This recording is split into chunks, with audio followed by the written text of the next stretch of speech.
दोस्तों, उसी के क्रम में हम भौतिक विज्ञान का प्रैक्टिकल नंबर 2 लेके आए हुए हैं। यह है दोस्तों, समतल दर्पण तथा उत्तल लेंस की सहायता से द्रव अर्थात जल का अपवर्तनांक ज्ञात करना। दोस्तों, ये हमारा उद्देश्य होता है, इसी पे हमें प्रैक्टिकल करना है।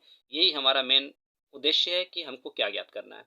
उसमें उपकरण क्या क्या लगेंगे, आवश्यक उपकरण के यहाँ पे लिखा हुआ है दोस्तों।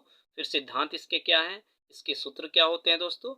उसके बाद से प्रेक्षण हम करते हैं, और प्रेक्षण करने के बाद से लैब से ये सारी जो है कि सारणियाँ हम प्रेक्षण करने के बाद लिख लेते हैं। प्रेक्षण लिखने के बाद से दोस्तों हम इसके आगे पूरे प्रेक्षण को कंप्लीट करने के बाद दोस्तों गणना करते हैं फार्मूले से। गणना करने के बाद इसका परिणाम निकालते हैं, और परिणाम के बाद दोस्तों सारी सावधानियां हम इस पे लिख लेते हैं, जो हमारी पूरी सावधानियां लिखी हुई है। तो दोस्तों, प्रैक्टिकल नंबर 2 इस तरह से हम संपन्न करते हैं। उसके बाद से प्रैक्टिकल नंबर 2 का दोस्तों फिगर आपको दिखा दें। प्रैक्टिकल नंबर 2 का फिगर दोस्तों यहाँ है।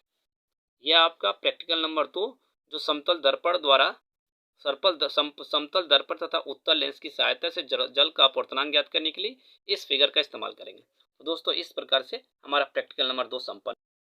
तो अब हम बात करते हैं प्रैक्टिकल नंबर 3 की। प्रैक्टिकल नंबर 3 का क्या उद्देश्य है दोस्तों, अवतल दर्पण के प्रकाश में यू के विभिन्न भागों के लिए भी का मान ज्ञात करके अवतल दर्पण की फोकस दूरी ज्ञात करना दोस्तों। और इसमें उपकरण क्या क्या है दोस्तों, सामने लिखा हुआ है। अवतल लेंस, अवतल दर्पण, दो पीने और प्रकाशिक बेंच। सिद्धांत क्या होता है दोस्तों, तो पूरा सिद्धांत आपको साफ साफ दिख जाएगा। आप इसे आराम से देख देख कर भी लिख सकते हैं दोस्तों। हम इसमें बड़ी साफ से वीडियो को रिकॉर्ड कर रहे हैं, जो आप सावधानी से इसे देख करके अपने कॉपी में नोट्स कर सकते हैं दोस्तों। उसके बाद से प्रेक्षण करते हैं। प्रेक्षण करने के लिए जो सारणी बनाते हैं दोस्तों, प्रेक्षण के बाद से हम उस सारणी को प्रेक्षण दोस्तों ये होता है हमारा, ये प्रेक्षण करने के बाद से मिलता है। प्रेक्षण के बाद से गणना लिखते हैं दोस्तों। गणना करने में ये सारी सावधानियां आती हैं। गणना करने के बाद उसका माध्य निकालते हैं, फिर परिणाम लिखते हैं दोस्तों। और परिणाम लिखने के बाद से हम फिर की बात करते हैं दोस्तों। सावधानियां ये हमारी है, जो हमें साफ साफ दिख रही है। इसे आप अपनी कॉपी में आराम से लिख करके अपनी प्रैक्टिकल फाइल की कॉपी तैयार कर सकते हैं। तो दोस्तों, इस प्रकार से हम अपनी तीसरी प्रैक्टिकल का जो फिगर है, ये आपके सामने फिगर है। ये साफ साफ फिगर आपको दिख सकता है। तीसरी प्रैक्टिकल का ये फिगर है, आप इसे अच्छे से बना सकते हैं दोस्तों। हम चौथा नंबर प्रैक्टिकल की बात करते हैं। चौथा नंबर प्रैक्टिकल का उद्देश्य दोस्तों, आमीटर तथा वोल्टमीटर के द्वारा ओम के नियम का सत्यापन करना तथा दिए हुए तार के पदार्थ का विशिष्ट प्रतिरोध ज्ञात करना। दोस्तों, इसमें उपकरण क्या क्या लगेंगे, सब कुछ आपके सामने लिखा हुआ है, साफ साफ दिख रहा है दोस्तों। इसे आप लिख सकते हैं। उसके बाद सिद्धांत की बात करते हैं। सिद्धांत जो है सामने दिख रहा है दोस्तों आपको।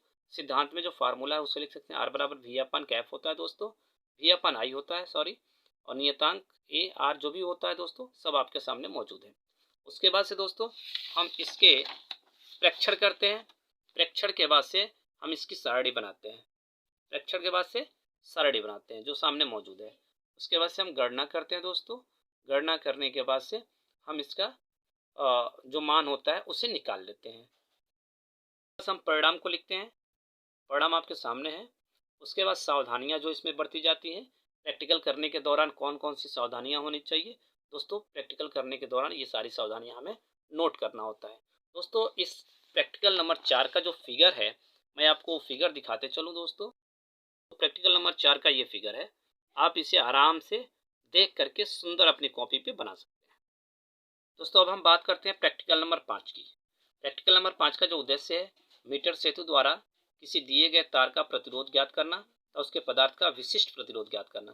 दोस्तों, इसमें आवश्यक उपकरण क्या है, सब कुछ आपको सामने मिल जाएगा दोस्तों। इसका सिद्धांत, ये सारे सिद्धांत साफ साफ दिख रहे हैं। आप इसे देख करके अपनी कॉपी में लिख सकते हैं, और सुंदर तरीके से अपनी कॉपी को, प्रैक्टिकल की कॉपी को बना सकते हैं।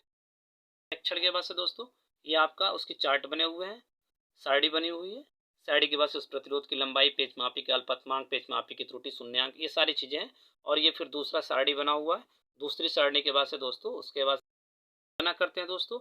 और गणना करने के बाद से हम विशिष्ट प्रतिरोध फार्मूले के द्वारा निकाल लेते हैं, और उसके बाद से परिणाम की चर्चा करते हैं दोस्तों। तो परिणाम ये निकल के सामने आया है 94/11%। दोस्तों, हम सावधानी की बात करते हैं। सावधानियां इसमें जो है आपको साफ साफ दिख रही है दोस्तों। आप अपने कॉपी में इसको अच्छे ढंग से लिख सकते हैं। और प्रैक्टिकल नंबर 5 का जो फिगर है दोस्तों, ये है व्हीटस्टेन सेतु जिसको कहते हैं। और इसके साथ साथ एक और मीटर पैमाना कहते हैं दोस्तों, ये मीटर सेल है, इसे आप कहते हैं मीटर सेतु। ये प्रैक्टिकल नंबर 5 के 2 फिगर्स हैं।